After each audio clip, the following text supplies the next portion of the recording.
আজকে চলে গেছিলাম সল্টলেক সিটি সেন্টার 1-এ, যেখানে নলেন গুড়ে মিষ্টি ফেস্টিভ্যাল চলছিল। তার সাথে ছিল নানা রকম চাটের স্টোর।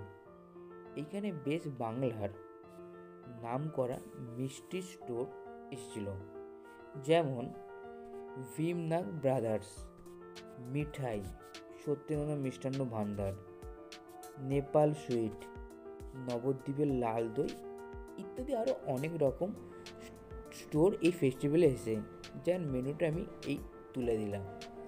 এতগুলো স্টোরের মধ্যে আমি চলে গেলাম সত্যেন্দ্রনাথ মিষ্টান্ন ভাণ্ডারে। এইখান থেকে আমি একটি রাজভোগ আর চমচম ট্রাই করলাম। এখানে আরও নানা রকম মিষ্টি ছিল, যেমন বেক রসগোল্লা, দই, আরও অনেক রকম মিষ্টি ছিল। কিন্তু মিষ্টির সাইজগুলো ছিল বেশ এবং ছিল টেস্টি। যা দুটো মিষ্টির দাম ছিল মাত্র 50 টাকা।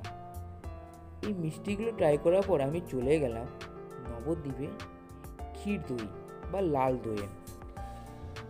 এখানে 500 গ্রাম দই নিল 180 টাকায়, 360 টাকা কেজি। দইটা তেমন বাড়িতে এসে খেয়ে ভালো লাগে, দামটা একটু বেশি। আর আজকে এটা লাস্ট দিন, নেক্সট ইয়ার আবার হবে। যারা যারা এই ইয়ারে আসতে পারেননি, নেক্সট ইয়ার এসে অবশ্যই এই ফেস্টিভ্যালে এসে মিষ্টি ট্রাই করবেন। টাটা, বাই বাই, আবার দেখা হবে। Good night.